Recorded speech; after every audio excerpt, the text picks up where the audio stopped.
Welcome to everyone who has joined us at the end of a great and long Zoom day. My name's Alton Mcdonald.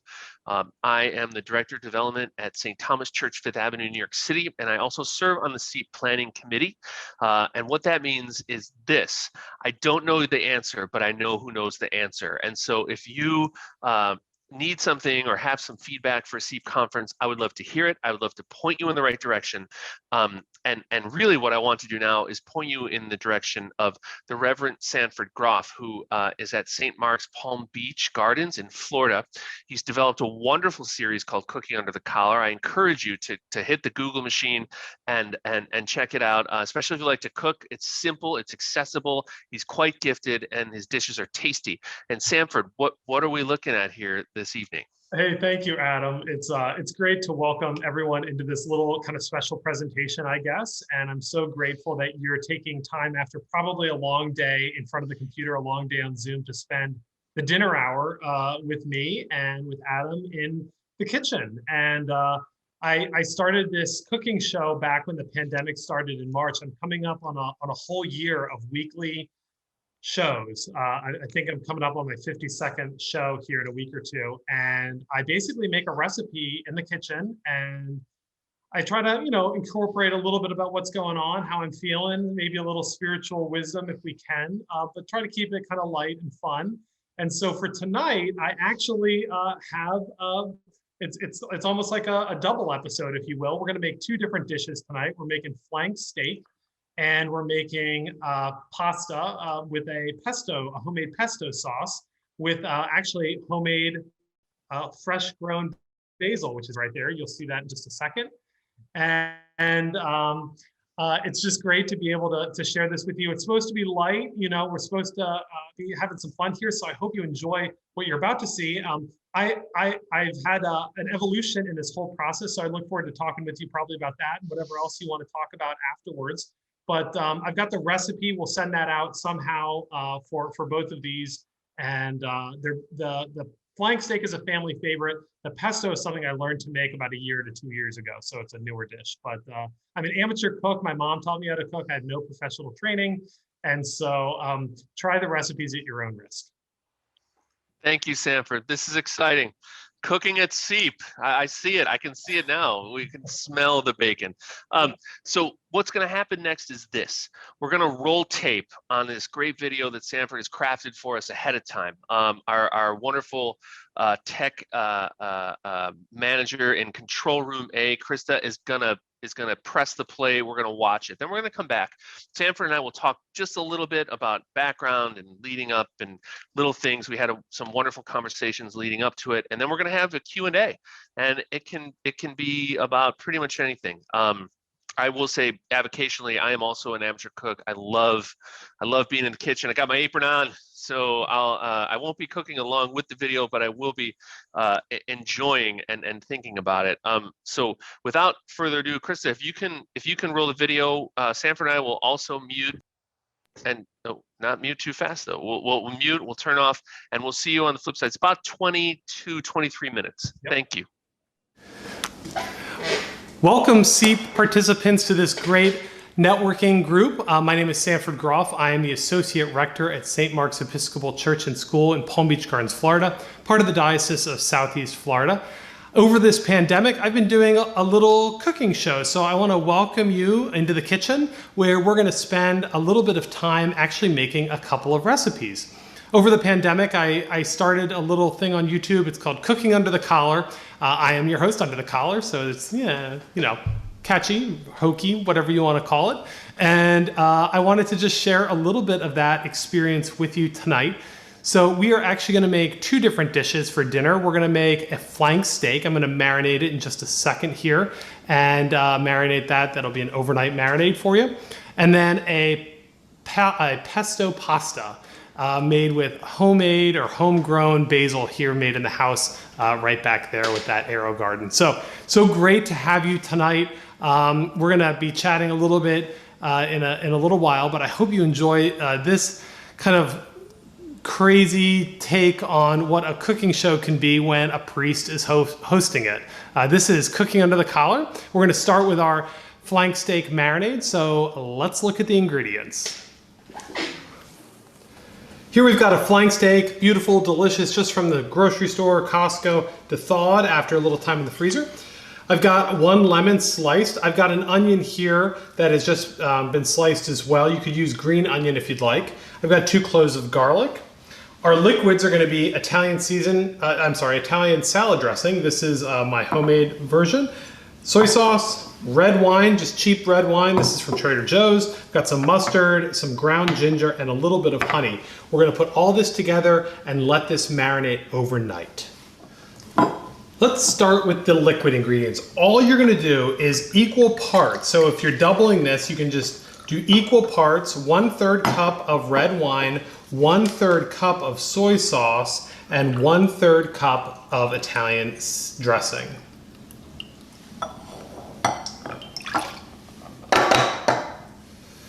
To our liquids now, we're just going to take about 1/2 teaspoon of ground ginger. You could also use fresh ginger if you've got it. 1 teaspoon of mustard. You could also use dry mustard if you want to use that. And I've got about 1 tablespoon of honey right here. We're going to go ahead and throw in 2 cloves of garlic that you can chop. You can also use the store-bought stuff. You don't have to use fresh, but this kind of brings out a little more of that strength of the garlic. Go ahead and whisk all that together, and then to that you're going to add your onions and your lemon. Get that really nice and incorporated. It'll, probably be a bit crowded, but that is okay. As you're letting that all get together and get to know each other, you're going to let those flavors meld. You're going to pull your steak out, and you need to just prepare the steak. You can do this a couple of different ways. What I like to do is just run my knife gently over the top, about 1 to 2 inches apart on the diagonal, and then go on the other side just the same exact way to create kind of a cross pattern. Flip it over, do the same on the back side. This is going to just allow some of the juices to get into the meat a little deeper. You don't want to go terribly deep. We're not cutting the steak, we're just scoring it. You could also take a fork and kind of puncture it. I'm not going to do that right now. For this marinade, all you have to do is take a Ziploc bag, grab your steak, kind of drop it into the bag. Again, if I've done 2 of these, I've done 4 of these. It just depends on how many you're cooking for. Right now, I bet a lot of us only need 1. Give this 1 quick last stir just to get everything together, and we are going to dump this in. We're going to seal it up and let it marinate overnight. You can probably even do, I've done it up to 2 or even 3 days. After that, it gets a little gnarly. I would not recommend more than 3 days. Once you've got everything kind of moved around and you've got the meat flat, go ahead and try to get as much air out of this as you can by leaving a small little hole open on the side. Just kind of give it a good push without letting any of that liquid escape. And that will ensure that you're getting good contact with the meat. I like to flip it maybe 1 or 2 times again, kind of move it around. In the morning, I'll flip it 1 more time, put it on a plate in the fridge so it doesn't leak, just in case, and you should be ready to go. To make pesto, the star of the show, of course, is our basil, which we've got fresh here in the house, so we're going to pick a bunch of that. So fragrant and delicious. I've got some pine nuts. You could also use walnuts, garlic, some pecorino romano. You could also use Parmesan, some good olive oil. And then I've got some pasta here. I've got a pasta that I don't actually know what kind this is, but it's got all sorts of nooks and crannies for the pesto to get into. So you want something that's not just a smooth, like a ziti or a penne. You want something that's got a little more character to it so that that pesto gets caught in there. Let's go pick some basil while we're at it.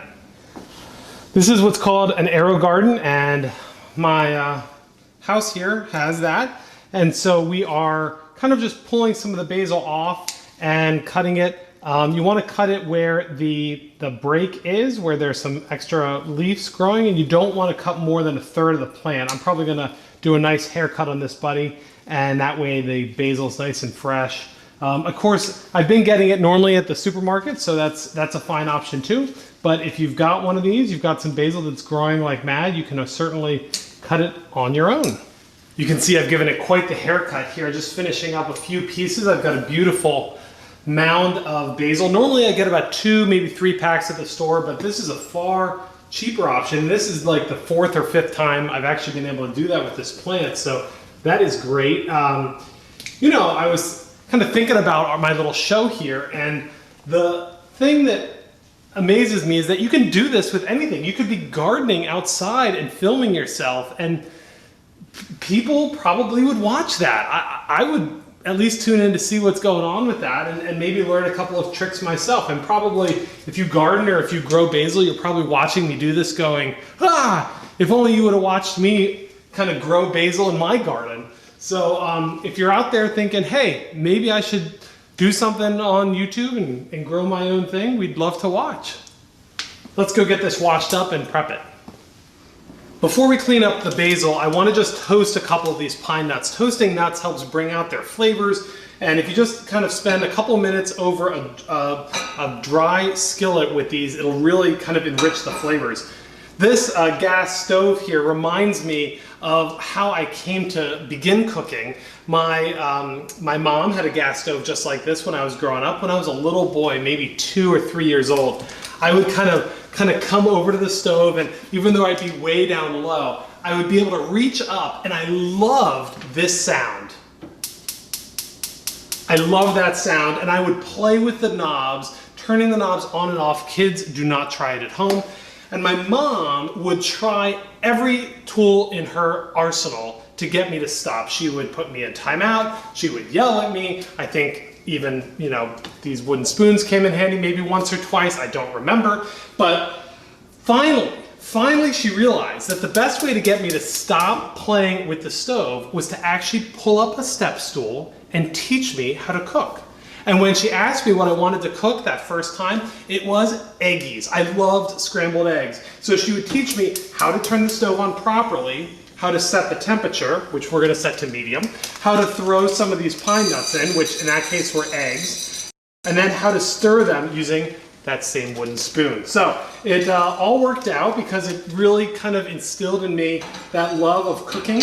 And here we are today, kind of continuing the tradition. So look out for all of those great opportunities that we have to kind of introduce these new activities into the lives of not just our children, but each other. So we're gonna let these kind of go. You wanna watch them fairly closely. You don't want them to burn. But while we're doing that, let's go over and clean up the rest of that basil. Those pine nuts have begun to brown quite nicely. I'm just pulling off the stems here of this basil. All you got to do is just kind of pull off the little leafy bits. I've got it in a colander, and the stems you can discard. But I decided that, you know, cooking for me has always been important, but I think what I really love about cooking is the eating. I just love that both the aspect of eating itself, but also the communal aspect. And so it's been a little weird to prepare food and to eat alone during this pandemic. For many months, just eating alone, not going out to restaurants, not seeing friends at their homes, not having friends over to my home. It has given food a whole new kind of meaning for me. And I wonder, you know, even the act of cooking has taken on a new meaning for me in a really good way. I've spent much more time in my kitchen over the last year. I've learned a whole bunch of different recipes that I would not have tried.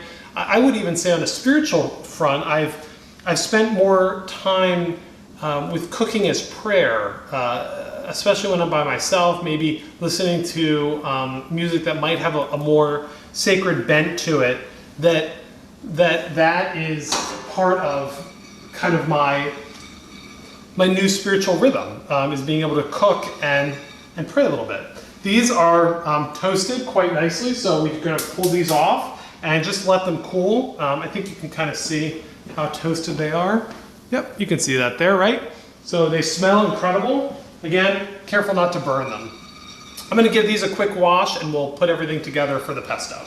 Once you've washed your basil, you can go ahead and give it a good dry. I've just got some paper towels here. And I've got my food processor, my Cuisinart right here as well. And we're gonna just go ahead and throw this in with the blade attachment. Again, as I mentioned before, if you don't have your own basil, you can always buy a couple of packages. I normally do about 2 for a pound of pasta, maybe 3 depending on the size. And will provide a recipe as well as usual. From in that, we will go and put, I've got a number of cloves of garlic here. I'm gonna start with maybe 4 cloves. I like maybe 5, a little garlicky. And I'm also going to go and put a little bit of my cheese in there, the Romano cheese, which you could also use Parmesan. So go ahead and throw all that together. Before you put the olive oil in, I like to just get that kind of ground up a little bit first.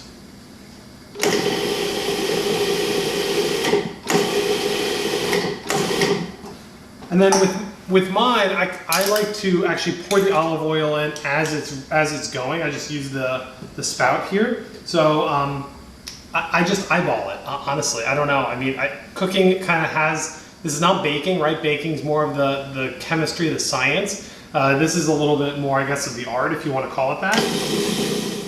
I forgot to I throw about half of the pine nuts in there. I keep the other half to add later. Some people throw all of them in. They want all of them ground. I like a little bit more kind of whole, just to give it a little more texture. I'm gonna scrape down the sides.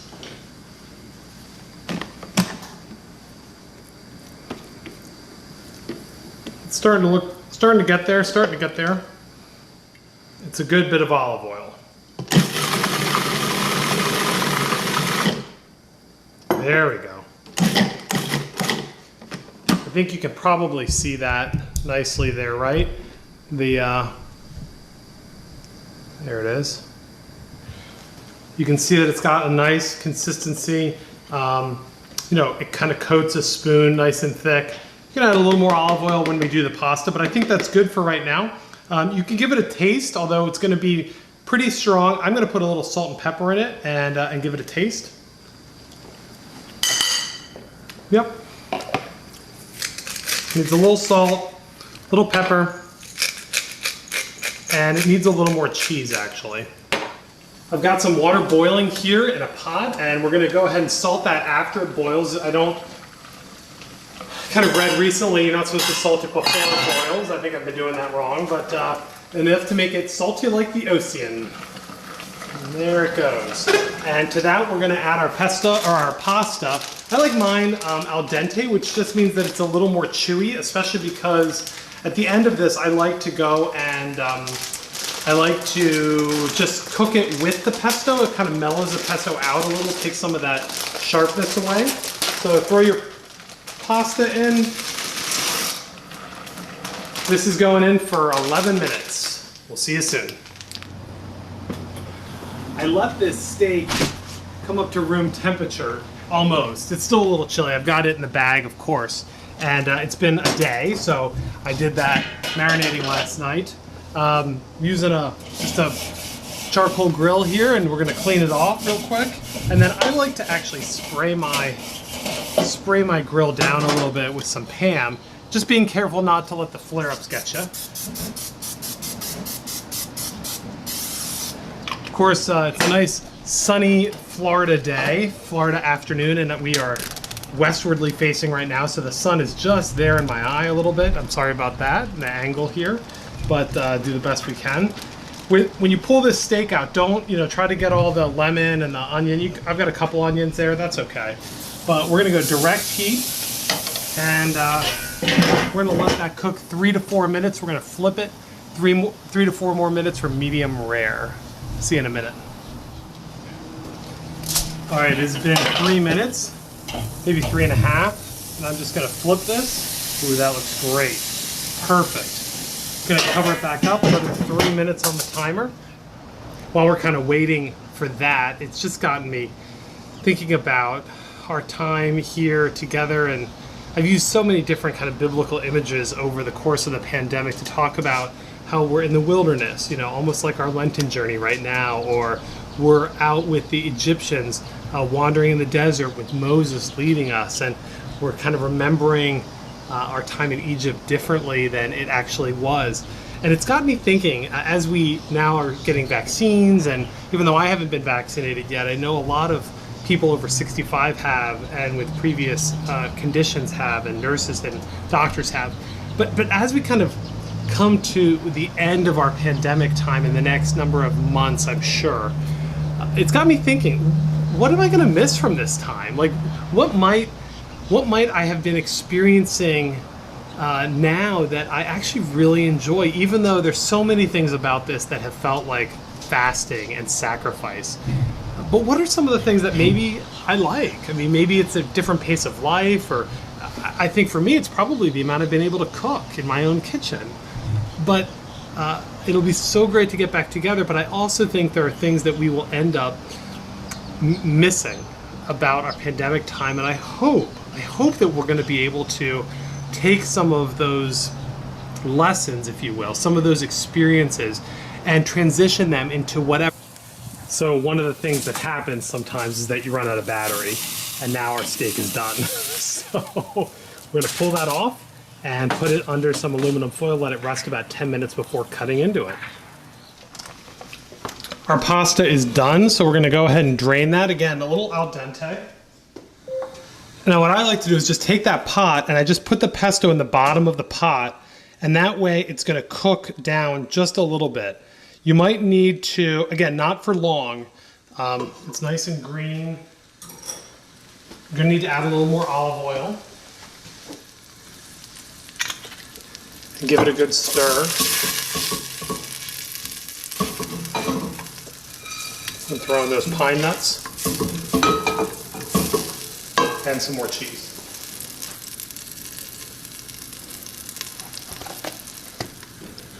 And it'll turn color a little bit, even a little more oil probably.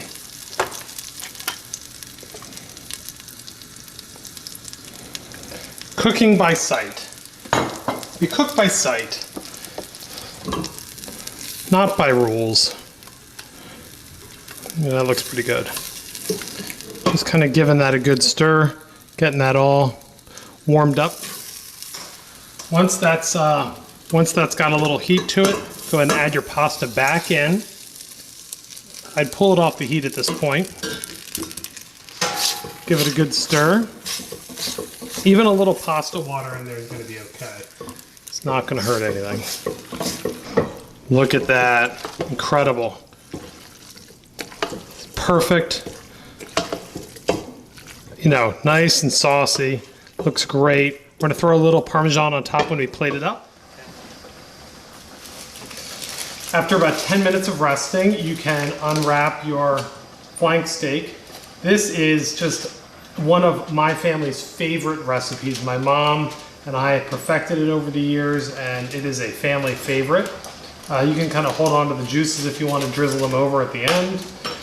And go ahead and get out your carving board. We're going to carve this up. You want to cut against the grain, so that's going to be this way, against the grain. I kind of like to make thinner slices, and as you kind of get into it, you can see there we've got some of that beautiful medium rare. It sat on there just a minute, maybe a minute too long for my liking, but for those who like medium, that's a perfect medium. And the thicker parts that you get, the more rare it will be. I'm gonna go ahead and plate this up and we'll have dinner. Well, the meal is ready. The flank steak looks incredible, beautiful medium rare. The pesto is done perfectly, I think, with hopefully some al dente noodles. We're gonna try it out. I paired it with a couple of snow peas, and we always say grace, of course, on cooking under the collar. So I'm gonna actually invite you to join me in a quick grace. The Lord be with you. Let us pray. Thank you, Lord, for this day and for the many blessings in it. And we thank you for the many gifts that you shower us with, even in the midst of a global pandemic. Keep us safe. We pray for all those who are sick and for those in need of our prayers. We thank you for the work of countless people in our communities and around our neighborhoods. Bless this food now to my use and me to your service. And all these things we pray through Christ our Lord. Amen. All right, here we go. Let us dig in. Here is the flank steak.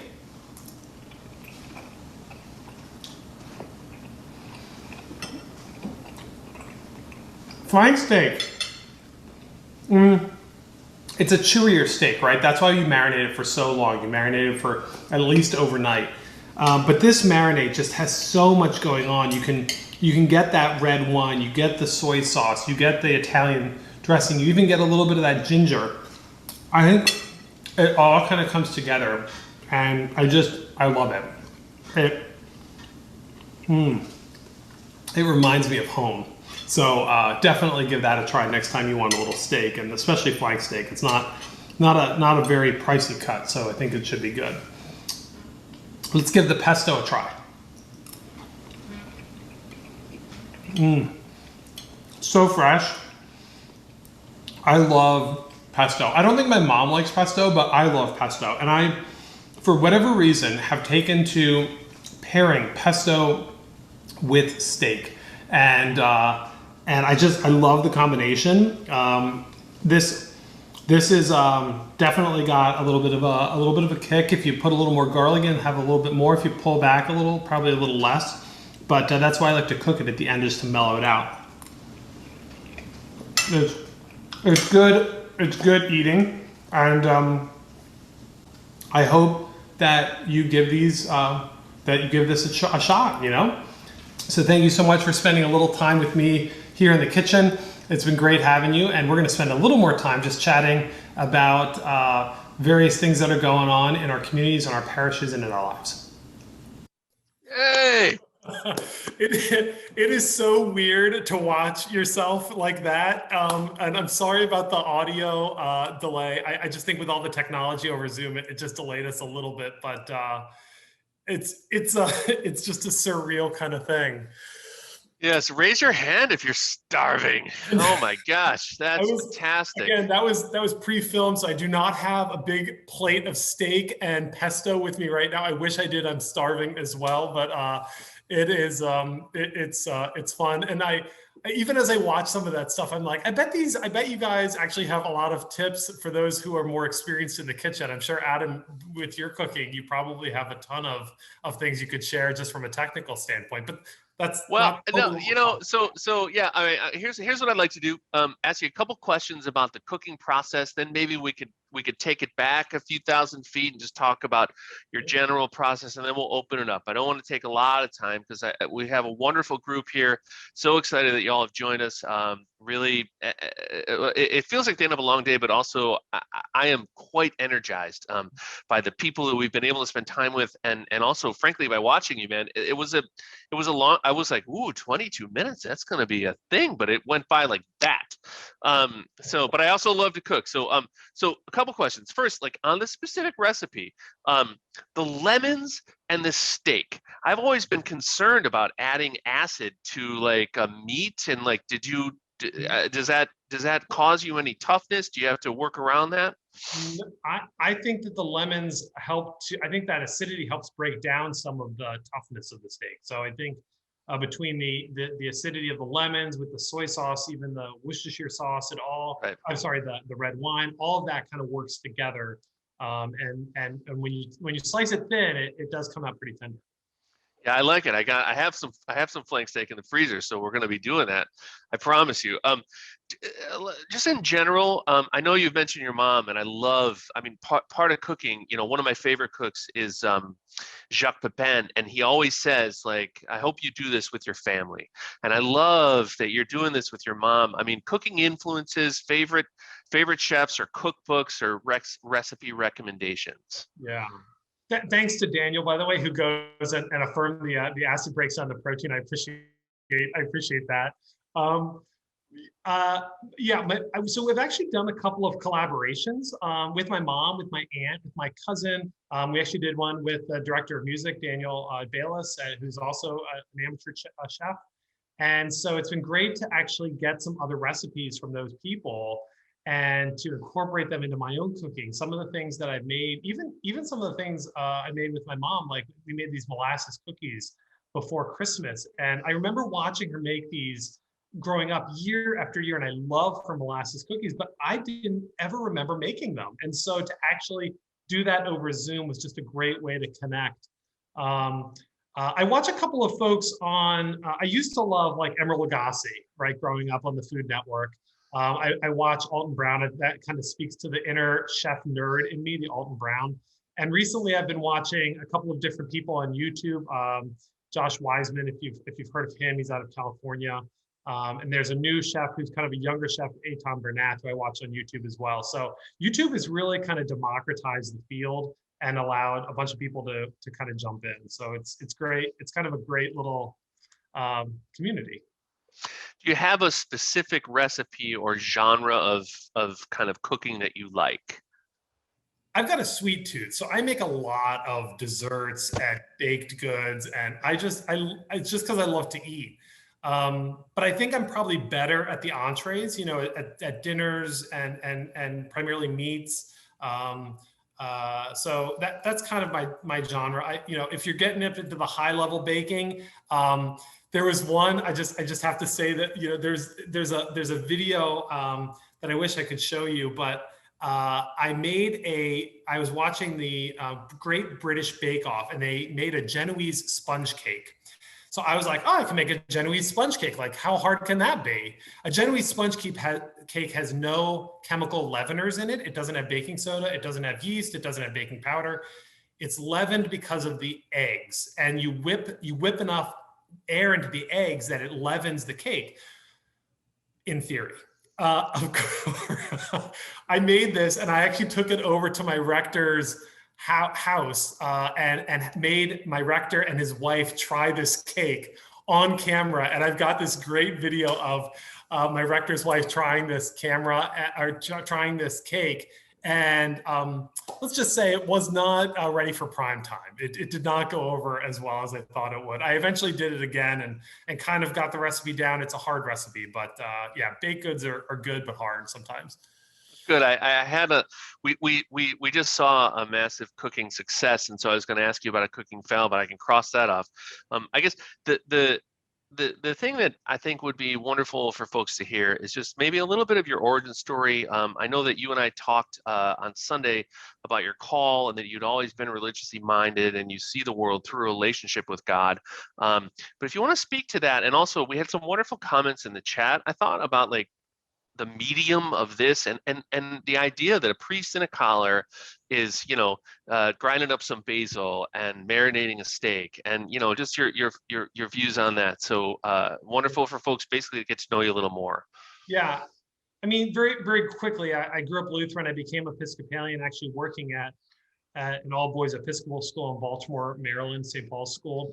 And was there for 7 years. That's where I became Episcopalian. That's where I was ordained as a priest, and I've been down here in South Florida for about 6.5 years. So my history, though, I really I need to be doing something. I really believe that sitting around the room and talking is great, but I love to do things, and cooking is one of those passions that I have. I also like hiking. Kind of weirdly, I'm not a super outdoorsy guy, but hiking for whatever reason kind of scratches that itch. And so I oftentimes find God in the middle of that work. To use a really theological idea, liturgy is the work of the people, right? So as we work, I thought about this cooking show actually about a year before the pandemic even hit. I was working with we're kind of a larger parish, and we had a social media communications person, and I was chatting with her about maybe trying a cooking show. And I had this name, Cooking Under the Collar, and she thought it was great, but I had no time. I had no kind of bandwidth to do that. And so when we went into lockdown, our new assistant, who's also our editor, I said, hey, I want to do this show. And, got the support of my rector and Christy, our editor, who kind of puts that together, was willing to take out iMovie and put it together. And it kind of took off, it was great. And I look at it more about spending time together and spending time together in a unique kind of setting, in a unique way. And I think the kitchen, as I mentioned in the video, the kitchen is an intimate place at some level. It's a place where we gather. It's a place where we kind of tell stories and where we learn about each other. And so even when we weren't able to be together in the pandemic, we could be together in the kitchen this way. And that seems to have struck a chord, at least with the people of St. Mark's. Yeah. Well, we can tell. I mean, your joy kind of comes through. I mean, it's very natural, and your skills. And so want to thank Tatiana for the first question, and now is the time to load some questions into the chat. Before we do that, I do want to say to Lisa Brown, who mentions that her husband is outside grilling, that I'm jealous. Okay, I just want to put that out there. But Tatiana says, has all this cooking inspired you to take formal cooking lessons? And we welcome more questions, so please. I was just talking about that actually. I've never taken a formal cooking lesson, and I was just talking about how when the pandemic is over, I would love to go and take especially a lesson in a cuisine that I'm totally unfamiliar with. In the kitchen, I'm thinking maybe like Indian food or even Asian. I find that I keep trying all these different wok dishes that I don't do very well at, and so that's you actually, if you notice the playlist, there's no Asian food in there because I just really don't do very well at it. So it'd be great to take a formal cooking lesson, and it definitely has kind of pushed me to do that a little more. You will notice there are actually a couple of mistakes that I've included in there. I tried to make pretzels one time early on, and I left the mistakes in there. I filmed it one night and it messed up, and I was going to throw it all away. And I woke up the next morning and I thought, you know what? Let me just push this out, because this is what that cooking is. It's not all perfect. It's not all magical. It's trial and error a lot of times, and being able to kind of come back from that, I think, is not only a great cooking lesson, but a great kind of spiritual lesson too. Yeah, absolutely. I've found the YouTube cooking. I have two favorite chefs, Michael Simon with a Y, Simon, and Maddie Matheson. Maddie Matheson is not suitable for work, so to speak. So, Right. but man, he's Canadian guy. He's really good. So, if you're looking for someone who's slightly irreverent, Yeah. Sanford, just getting back to a little bit of what you were doing with us and everything, where, like, in the context of this project that you've launched, and again, like greatly pointed out here in the chat, I don't know that 10, 12, 15 years ago, somebody says you're going to have a cooking show on YouTube in your parish. And that's a different and a new thing. So, I know in our Sunday conversation, you maybe just speak a little bit about where we are and where we're going as it relates to the digital medium. And then also, I know that the production of what you just did is complex. And so, those things may all kind of interrelate. Yeah. Food has always been central to the church. I mean, we gather around a table, an altar, and we eat and we drink with one another. And beyond the altar, you've got the fellowship hall, you've got coffee hour, you've got dinners and breakfasts that ECW is making, or the men's group are hosting, or the youth group, and all of those are very part of who we are as a church. And I think the pandemic has allowed us as a church to adapt into this digital space in pretty exciting ways. And I think that this little example, it's not perfect. It's not, we're not getting 1 million or even 1,000 views on these things.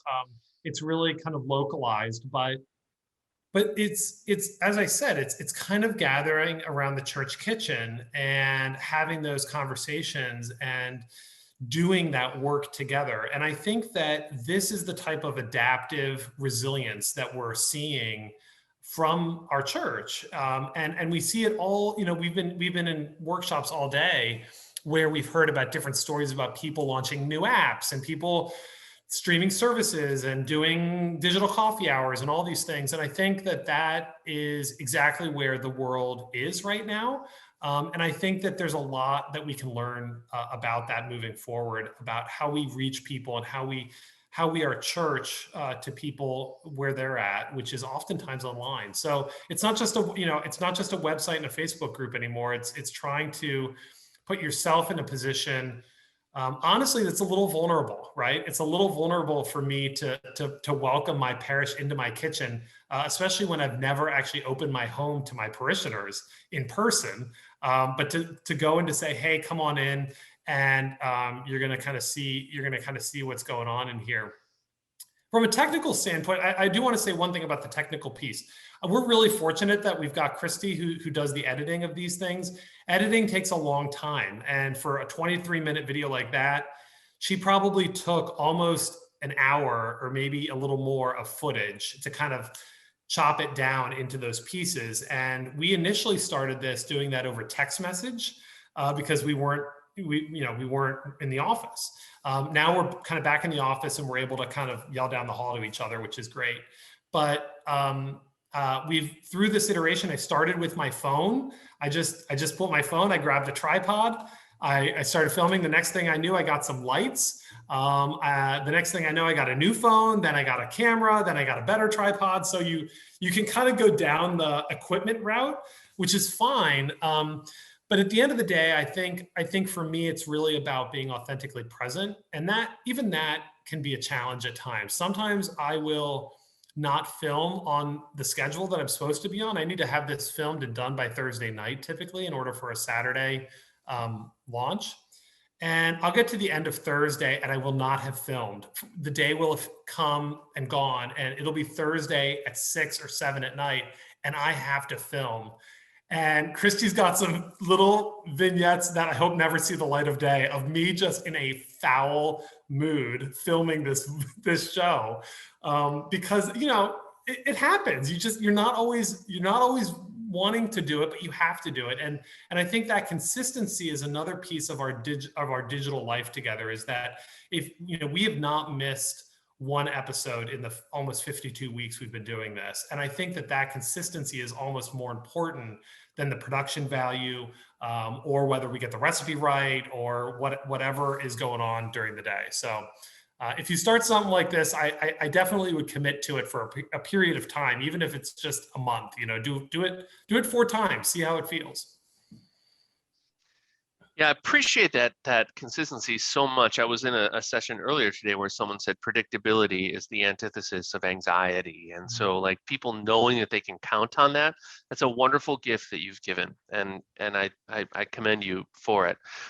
In the video, there was a battery shortage. Yep. You got cut off. And I feel like we were about to get Chris. We were about to get to something pretty profound. I thought like, this is it. This is the admission. She was editing this last week, and she yelled over and she said, "What's with the battery? Like, what do you want me to do with this?" And I said, just do a hard cut and leave it. Just leave. It's part of the reality of what happens. Your battery runs out. You forget to turn on the microphone. Whatever happens. And normally I do edit that stuff out. I thought I'd leave it in because a lot of times. Either I'll miss it and we'll find it in kind of the editing process. In that case, I made a deliberate choice just to end it and to be done. But those are the little things that you'll kind of. I'm a little type A, as my rector will attest, and I don't like those things, but I've learned to live with them. Well, more to the point, I was wondering if you remember what you were about to say. What was I going to say? Yeah. What are the profound words and insight that I have for you all? Indeed, this is the price of admission. I think we were talking about what I'm going to miss during this pandemic time. Was that it?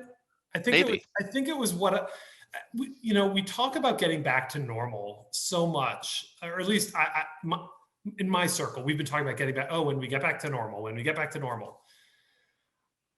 I think there are things that I'm going to miss about the new normal. I think there are things about our pandemic time that have caused us to slow down and to reflect and to kind of be forced to exist in a present moment without over functioning about the future. And that's been a bit of a gift to me. I think that that's something that I'm gonna miss. There are a number of things that I was kind of thinking about there, but and I'm not sure if we necessarily should just be going back to normal. I'm not sure if normal was the ideal. I was in an associates group 2 days ago in a pre-conference session, and I said that the normal that we came from was not the utopia promised in Scripture, and what we imagine for our future should look better than what we've come out of from our past. And I think that includes everything and more than in terms of what we've talked about over the course of this conference. And I think, that's hard work. I think that takes a lot of labor. I think it takes a lot of thought and prayer. And it takes a community, it takes a village. But I hope that stuff like this, that we can have a little fun in the kitchen, gives us some of that energy in order to do that hard work as we move into whatever this kind of hopefully last phase is of our pandemic life, into whatever is emerging as our post-pandemic life that hopefully is better. I agree. I mean, I think, people are tossing around this Praxis Lab thing about this isn't a blizzard, it's an ice age, and we're not getting back so much as we're adapting and bringing in elements of what was before and getting to the new normal, what you just said so well. In my notes here, I do have, if you didn't remember what you were about to say, I was going to ask you, in terms of grilling, charcoal or gas? Yeah, I've done both. I was using a charcoal grill there, which gives a great kind of aromatic experience to whatever you're doing.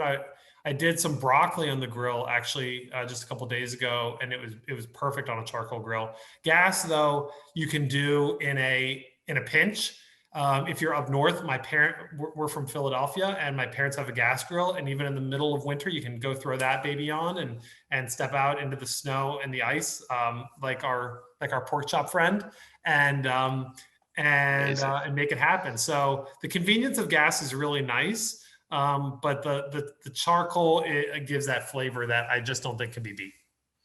How about for you?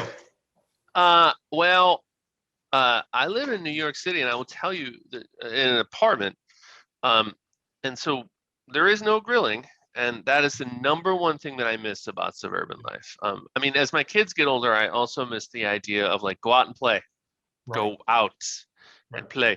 But for now, I do. I've always said this: grilling is the number one thing I miss. We in the pandemic, we got a place upstate that had a grill, and I grilled 8 days out of 7, so it was great. Can I share one other little yeah, of course, please, little vignette about kind of being in front of the camera like this?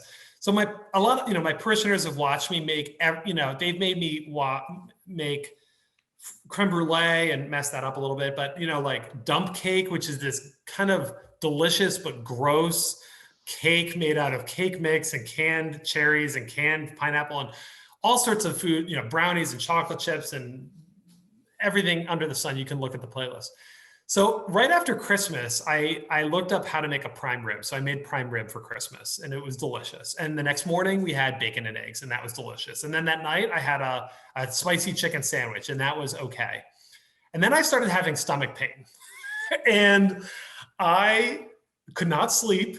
And after a couple hours, I was like, I've got to go to the emergency room. Like something is not, like it was not just a stomach ache. This was like a 6 out of 10 kind of pain. And I went in, long story short, went in the emergency room. They're like, your gallbladder is done and we have to pull it out. We're going to admit you, we're going to do surgery, et cetera, et cetera. So they do the surgery on my gallbladder and take it out. It was a Sunday. It was the Sunday after Christmas. And I was supposed to preach and preside solo. My rector was off. So I'm texting and calling him in the middle of the night, and he had to go in and show up when I was supposed to be there and basically explain Father Groff has had to have emergency gallbladder removal surgery. And I got so many wonderful thoughts and prayers and texts and notes and everything, emails. And I will say, though, that at least 10% of them were kind of like, well, I was kind of wondering when your diet would catch up with you. Because they've watched me make all of these foods that are, pretty rich. And I don't eat like that all the time. I eat like that a lot, but My doctor assures me that I'm in no way, I was in no way I didn't do this to myself. This is a phenomenon that happens to so many of us. So if you had your gallbladder removed, you're not alone. And thankfully, I've gone back to kind of eating a fairly normal diet, although I'm trying to be a little more healthy. So that's good. I'm so glad you pulled out of that. Okay, that's scary, especially like in the moment that we're in. We're very blessed. I'll tell you that the modern medicine and the way in which they're able to diagnose and treat is just incredible. And I'm so thankful to the doctors and nurses and scientists who make it all possible. Yeah, unbelievable. Well, we're finishing up, looking at the clock, we're close to our end. I'll ask you, Sanford, is there anything, that you wish we would have talked about or I asked you, and simultaneously ask folks like in the chat, like throw up a comment or a question that we can hit before we get out of here this great first main day of the SEEP conference. Thank you. I've mentioned my mom a couple of times. I'll mention my dad for this one. And my dad is a Martin Luther lover. He loves reading Martin Luther. He's a layman. And I've encouraged him to grab his phone or grab his camera and just record himself either reading Luther, talking about Luther, and throwing it up on YouTube. And I encourage you too, if there's something that you love to do and you don't mind filming yourself doing it, do it. Just take the risk and do it. And if you don't know how to get stuff up on YouTube, grab someone who does and kind of twist their arm to get them to help you. The first couple times you'll figure it out. And it doesn't have to be perfect. It's a great discipline. I think it's a great way to connect during this time. And I think it will be a great and important tool that we'll be using as a church. There's a question, I think. What is my very favorite meal? Right now, I love ribeye and pesto, and I love asparagus. I think that'd be my favorite. If it was my birthday tomorrow, that's probably what I'd have. Beautiful. And South Florida, there's Michael Sadaf. Hi, Michael, a fellow South Floridian. My favorite local dish in South Florida, I don't love seafood, so that makes it a little challenging. I don't know. It's a good question, Michael. I'm sorry I don't have a favorite South Florida dish. Cuban food. I haven't made Cuban food yet. I'm sorry. Send me a recipe though. I'll try it. I've been making variations on Cubano sandwiches, which have had some highlights. So good. Well, listen, I want to thank everyone for being here with us tonight. It's been the time has passed much more than I thought, than it would at the end of the day. I want to point your attention to what we have in store tomorrow. Hopefully you've got the Whova app and that's easy enough to interface, but we have both the general session at 10:30 in the morning and the general with at 10:30 in the morning with Bishop Walker Schools, Mike Molina, with Rob Fisher, rector of St. John's Lafayette Square, and then at 1 p.m. the general conversation session with Bishop Michael Curry and Dr. Catherine Meeks, facilitated by the Reverend Kathy Walker. Those are going to be some wonderful programs. There's other stuff there, but I want to highlight that. I'm not going to give you a full agenda for tomorrow, but we're still going. It's a Friday. It's Pizza Friday here in our household. Jury's thank you. Jury's out here, so we'll see what we make. All right. So wonderful to spend time, Sanford. Grateful to get to know you through this process, and look forward to being together. I hope to see you all next year in Atlanta. If there's anything, like I said, planning committee wise, recommendations, feedback, love to hear it. Sanford, anything further? Just thanks to you, Adam, for being the MC of this. Thanks to Joe Swimmer and the entire SEEP crew and our friends in the control room for doing everything you're doing to make this happen. It's been great. Yeah. Thanks to everyone else for sticking with us all night. This is awesome. Yep. It's great to see you. Have a good rest of your evening. We'll catch you tomorrow. I wish we could say hi in the hallways, but we'll be there soon. Thanks. Have a great evening. Thank you.